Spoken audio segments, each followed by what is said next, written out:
ನಾಳೆ ದಿನಾಂಕ 5/9/2025 ಡಾಕ್ಟರ್ ಸರ್ವಪಲ್ಲಿ ರಾಧಾಕೃಷ್ಣ ಅವರ ಜನ್ಮದಿನಾಚರಣೆ ಪ್ರಯುಕ್ತವಾಗಿ ಪ್ರತಿ ವರ್ಷದಂತೆ ಈ ವರ್ಷವೂ ಕೂಡ ನಾವು ಶಿಕ್ಷಕರ ದಿನಾಚರಣೆಯನ್ನು ಮಾಡ್ತಾಯಿದ್ದೀವಿ. ಜಿಲ್ಲಾ ಮಟ್ಟದ ಚಿಕ್ಕೋಡಿಯ ಶೈಕ್ಷಣಿಕ ಜಿಲ್ಲೆ ಮತ್ತು ಚಿಕ್ಕೋಡಿ ತಾಲೂಕಿನ 2 ಸಂಯುಕ್ತ ಆಶ್ರಯದಲ್ಲಿ ನಾಗಲಿಂಗೇಶ್ವರ ಕಲ್ಯಾಣ ಮಂಟಪ ಚಿಕ್ಕೋಡಿ ಇಲ್ಲಿ ನಾಳೆ 10:30ಕ್ಕೆ ಕಾರ್ಯಕ್ರಮವನ್ನು ನಾವು ನಿಗದಿಪಡಿಸಿದ್ದೀವಿ. ಈಗಾಗಲೇ ಪ್ರೋಟೋಕಾಲ್ ಪ್ರಕಾರ ಇನ್ವಿಟೇಷನ್ಗಳು ಮಾಡಿ ಎಲ್ಲ ಜನಪ್ರತಿನಿಧಿಗಳು ಆಹ್ವಾನಿತರಿಗೆಲ್ಲ ಕಳಿಸಿದ್ದೀವಿ. ನಾಳೆ ಎಲ್ಲ ಶಿಕ್ಷಕರು ಕೂಡ ತಮ್ಮ ತಮ್ಮ ಶಾಲೆಗಳಲ್ಲಿ ಶಿಕ್ಷಕರ ದಿನಾಚರಣೆಯನ್ನು ಆಚರಣೆ ಮಾಡಿ ಅವರು ಈ ಕಾರ್ಯಕ್ರಮದಲ್ಲಿ ಭಾಗವಹಿಸಬೇಕು ಅಂತ ಈಗಾಗಲೇ ನಿರ್ದೇಶನ ಕೊಟ್ಟಿದ್ದೀವಿ. ಈ ಕಾರ್ಯಕ್ರಮದಲ್ಲಿ ಮುಖ್ಯವಾಗಿ ನಾವು ಜಿಲ್ಲೆಯ ಮಂತ್ರಿಗಳು, ಎಲ್ಲ ಶಾಸಕರು, ಜನಪ್ರತಿನಿಧಿಗಳು, MLC ಎಲ್ಲರನ್ನೂ ಕೂಡ ನಾವು ಆಹ್ವಾನ ಮಾಡಿದ್ದೀವಿ. ಈಗ ಕಳೆದ ವರ್ಷ ನಾವು ಚಿಕ್ಕೋಡಿ ಆಯಾ ತಾಲೂಕಿನಲ್ಲಿ ನಿವೃತ್ತ ಶಿಕ್ಷಕರಿಗೆ ಅವರವರು ಸನ್ಮಾನ ಮಾಡ್ತಾರೆ. ಚಿಕ್ಕೋಡಿ ತಾಲೂಕಿನಲ್ಲಿ ಯಾರು ನಿವೃತ್ತರಾಗಿದ್ದಾರೆ ಅಂತಹ ಶಿಕ್ಷಕರಿಗೆ ಚಿಕ್ಕೋಡಿ ತಾಲೂಕು ಕ್ಷೇತ್ರ ಶಿಕ್ಷಣಾಧಿಕಾರಿಗಳ ವತಿಯಿಂದ ಅವ್ರಿಗೆ ಸನ್ಮಾನವನ್ನು ಮಾಡಲಾಗ್ತದೆ. ಆನಂತರ ಪ್ರತಿ ತಾಲೂಕಿನಿಂದ ಕಿರಿಯ ಪ್ರಾಥಮಿಕ ಶಾಲೆ, ಹಿರಿಯ ಪ್ರಾಥಮಿಕ ಶಾಲೆ ಮತ್ತು ಪ್ರೌಢಶಾಲೆಗೆ ಒಬ್ಬೊಬ್ಬರು 3 ಜನ ಶಿಕ್ಷಕರನ್ನ ಜಿಲ್ಲೆಯ ಅತ್ಯುತ್ತಮ ಶಿಕ್ಷಕರನ್ನಾಗಿ ಆಯ್ಕೆ ಮಾಡುವಂಥ ಪ್ರಕ್ರಿಯೆ ಮುಗಿದಿದೆ. ಇವತ್ತು ಅಪರಾಹ್ನ ಆ ಶಿಕ್ಷಕರ ಪಟ್ಟಿಯನ್ನು ನಾವು ಬಿಡುಗಡೆ ಮಾಡ್ತಾ ಇದ್ದೀವಿ. ಒಟ್ಟು ಜಿಲ್ಲೆಯಲ್ಲಿ 8 ತಾಲೂಕಿನಿಂದ 24 ಜನ ಶಿಕ್ಷಕರನ್ನು, ಅತ್ಯುತ್ತಮ ಶಿಕ್ಷಕರನ್ನ ನಾವು ಸನ್ಮಾನ ಮಾಡ್ತಿದ್ವಿ. ಅದರ ಜೊತೆಗೆ ಜಿಲ್ಲಾ ಪಂಚಾಯತ್ ವತಿಯಿಂದನೂ ಕೂಡ 21 ಶಿಕ್ಷಕರನ್ನು ಸನ್ಮಾನ ಮಾಡಬೇಕು ಅಂತ ನಿರ್ದೇಶನ ಕೊಟ್ಟಿದ್ದಾರೆ. ಆ ಪಟ್ಟಿಯೂ ಕೂಡ ಆಯ್ಕೆ ಪ್ರಕ್ರಿಯೆ ಮುಗಿದಿದೆ. ಅದನ್ನು ಕೂಡ ನಾಳೆ ಅವರಿಗೆ ಸನ್ಮಾನವನ್ನು ಮಾಡ್ತೀವಿ. ಅದರ ಜೊತೆಗೆ ಈ ಸರಿ ವಿಶೇಷವಾಗಿ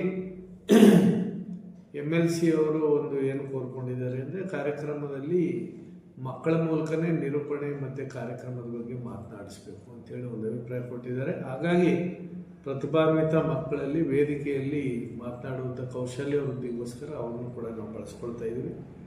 ಜೊತೆಗೆ PUCನಲ್ಲಿ ಇಡೀ ಜಿಲ್ಲೆಗೆ ಪ್ರಥಮ ಮತ್ತು ದ್ವಿತೀಯ ಬಂದವರು ಮತ್ತು SSLCನಲ್ಲಿ ಪ್ರಥಮ ಬಂದ ಮತ್ತು ದ್ವಿತೀಯ ಬಂದಿರತಕ್ಕಂಥ ವಿದ್ಯಾರ್ಥಿಗಳನ್ನ ಕರೆಸಿ ಶಿಕ್ಷಕರ ಬಗ್ಗೆ, ಶಿಕ್ಷಕರು ಹೇಗಿರಬೇಕು, ನಮ್ಗೆ ಹೇಗಿದ್ದರು, ಏನು ಅನುಕೂಲ ಆಯಿತು ಅನ್ನೋದ್ರ ಬಗ್ಗೆ ಅವರಿಂದನೂ ಕೂಡ ಮಾತನಾಡಿಸ್ಬೇಕು ಅಂತ ಒಂದು ನಿರ್ದೇಶನ ಇದೆ.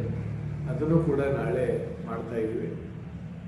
ಆನಂತರ ಎಲ್ಲ ಒಂದು ಶಿಕ್ಷಕರಿಂದ ಪ್ರಶಸ್ತಿ ಸನ್ಮಾನ, ನಿವೃತ್ತರಿಗೆ ಸನ್ಮಾನ ಮತ್ತು ಬೇರೆ ಬೇರೆ ಒಂದು ಇದರಿಂದ MLA ಮತ್ತು MLCಯಿಂದ ಬೇರೆಯವರು ಏನಾದರೂ ಕೂಡ ಜನಪ್ರತಿನಿಧಿಗಳು ಪ್ರತಿಭಾನ್ವಿತರ ಮಕ್ಕಳಿಗೆ ಕೊಡುವಂಥ ಪ್ರೋತ್ಸಾಹದಾಯಕಗಳು ಏನಾದ್ರು ಇತ್ತು ಅಂದರೆ ಅವರ ಹಂತದಲ್ಲಿ ಕೊಡಲಿಕ್ಕೂ ಕೂಡ ನಾವು ವ್ಯವಸ್ಥೆಯನ್ನು ಮಾಡ್ಕೊಂಡಿದ್ವಿ.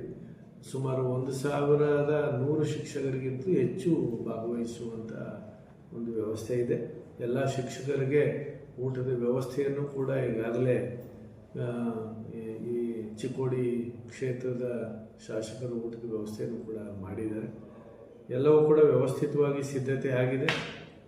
ಈಗಾಗಲೇ ನಾವು ಮೀಡಿಯಾದವ್ರನ್ನ, ಎಲ್ಲ ದಿನಪತ್ರಿಕೆಗಳ ಇವನ್ನು ಕೂಡ ನಾವು ಆಹ್ವಾನ ಮಾಡಿದ್ದೇವೆ. ಈ ಕಾರ್ಯಕ್ರಮ ಯಶಸ್ವಿ ಆಗಬೇಕು ಮತ್ತು ಮೀಡಿಯಾದಲ್ಲಿ ಎಲ್ಲರಿಗೂ ಕೂಡ ಹೆಚ್ಚು ಪ್ರಚಾರ ಆಗಬೇಕು, ಶಿಕ್ಷಕರನ್ನ ಗೌರವಿಸಬೇಕು. ಆ ದೃಷ್ಟಿನಲ್ಲಿ ಈ ಕಾರ್ಯಕ್ರಮಕ್ಕೆ ತಮ್ಮ ಸಹಕಾರವನ್ನು ಕೂಡ ಕೊಡ್ತಾ ಯಾವುದೇ ಒಂದು ಭಾಳ ಪಾರದರ್ಶಕವಾಗಿ ನಾವು ಶಿಕ್ಷಕ ಪ್ರಶಸ್ತಿಗೆ ಅರ್ಹ ಶಿಕ್ಷಕರನ್ನು ನಾವು ಆಯ್ಕೆ ಮಾಡಿದ್ದೀವಿ. ಅದರಲ್ಲಿ ಯಾವುದೇ ಗೊಂದಲ ಇಲ್ಲ. ಸಮಿತಿ ಏನು ಅಂತಿಮ ಅಭಿಪ್ರಾಯ ಕೊಟ್ಟಿದೆ ಅದ್ರ ಬಗ್ಗೆ ನಾವು ಮಾಡಿದ್ದೀವಿ. ಮತ್ತು ರಾಜ್ಯ ಮಟ್ಟದ ಶಿಕ್ಷಕ ಪ್ರಶಸ್ತಿ ಇನ್ನೂ ಕೂಡ ಅನೌನ್ಸ್ ಆಗಿಲ್ಲ.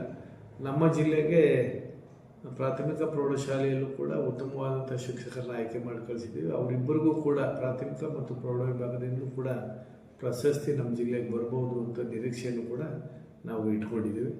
ಒಟ್ಟಾರೆ ಎಲ್ಲ ಸಿದ್ಧತೆಗಳನ್ನು BO ಕಚೇರಿ ಮತ್ತು DDPI ಕಚೇರಿ ಎಲ್ಲ ಸೇರ್ಕೊಂಡು ಮಾಡ್ಕೊಂಡಿದ್ದೀವಿ. ನಮ್ಮಲ್ಲಿ ಈ ಬಾರಿ ವಿಶೇಷ ಏನು ಅಂತಂದರೆ ಶಿಕ್ಷಕರ ಜೊತೆಗೆ ಶಾಲೆಗಳಲ್ಲಿ ಮತ್ತು ಕಚೇರಿಯಲ್ಲಿ ಕೆಲಸ ಮಾಡುವಂಥ ಅತ್ಯುತ್ತಮವಾದಂಥ ನೌಕರ ಸಿಬ್ಬಂದಿಗಳನ್ನು ಕೂಡ 5 ಜನವನ್ನು ಆಯ್ಕೆ ಮಾಡುವಂಥ ಕೆಲಸವನ್ನು ಕೂಡ ನಾವು ಮಾಡಿದ್ದೀವಿ. ಅವ್ರಿಗೂ ಕೂಡ ಆದ್ಯತೆ ಕೊಡಬೇಕು. ಒಟ್ಟಾರೆ ಎಲ್ಲ ಕಾರ್ಯಕ್ರಮಗಳು ಸಿದ್ಧತೆ, ಶಿಕ್ಷಕರಿಗೆ ಸನ್ಮಾನ, ಮಕ್ಕಳಿಗೆ ಬಹುಮಾನ ಇವೆಲ್ಲವೂ ಕೂಡ ನಡೆದಿದೆ ಅಂತ ಈ ಸಂದರ್ಭದಲ್ಲಿ ತಮಗೆ ಹೇಳಲಿಕ್ಕೆ ಇಷ್ಟಪಡ್ತೀನಿ.